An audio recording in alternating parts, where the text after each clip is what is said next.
Good morning, gentlemen. This is now Thursday. This week has kind of moved right on past. My apologies for not getting on things sooner.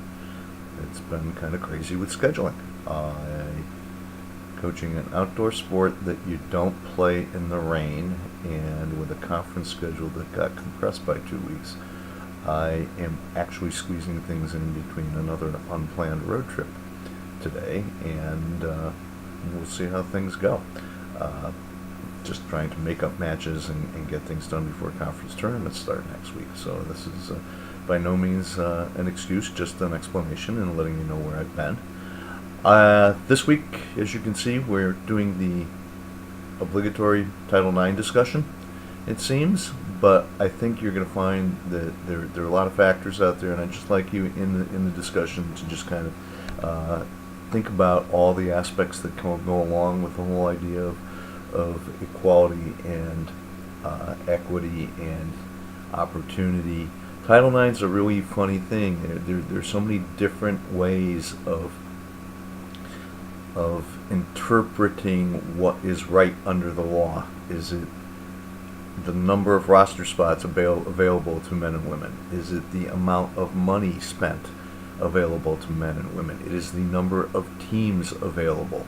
And as you can see, in recent years, we've had instances, for instance, of, especially in Division I level, it seems to be, at least the ones that get reported in the news, are when a D1 school adds a men's sport, a women's sport comes along, but sometimes when it adds a women's sport, a men's sport disappears.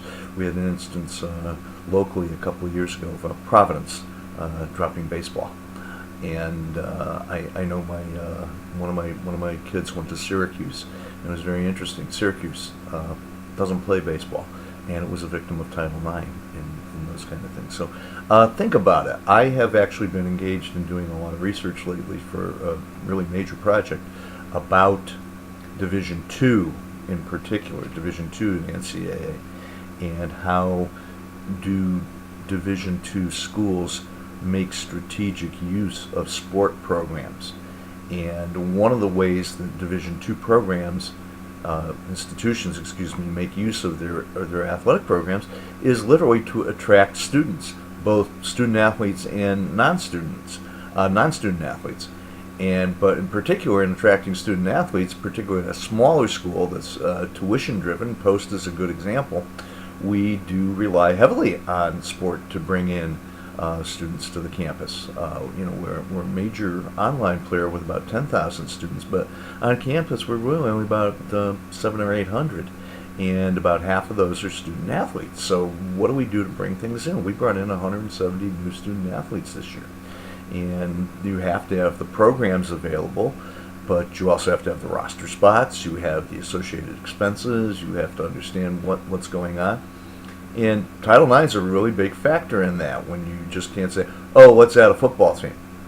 Well, let's say, for instance, we have sprint football. Well, let's say we decided to add Division II football, which suddenly you've got maybe between 50 and 80 more men's opportunities. Well, guess what we're going to have to do? We're going to have to find 50 to 80 more women's opportunities.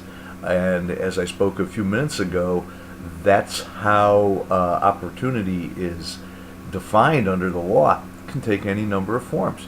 So it's a real big consideration, not just for what it's done historically, but what it does on a day-to-day basis, particularly in situations like what I've just described. We tend to see things, when we look at college sports in particular, we tend to see things through the lens of Division I, and actually big-time Division I, and not realize that the same rules, which do in most part play the same in both Divisions 1, 2, and 3, but boy, do they play a different role in Divisions 2 and 3 in complying with the same rules. So it's something very interesting. Last week, I think you guys had some very good comments and very good observations about what are players worth. This is a real topic of conversation all the time. Comes up every course, every time we teach, and I think it is a value, is the value of a player That's what we're really talking about. I think people get hung up with the number and say, wow, that guy's getting paid so much. I think the thing we have to completely keep in mind here, and everything we look at in sports, is this is economics. This is not accounting, right? And we don't look at profit and loss here. We look at value. What is the value of a player to a franchise? They're an investment. You want a return on your investment. What is it? And we've seen when you make a big investment in a player, you expect a return. You expect those franchise values to grow.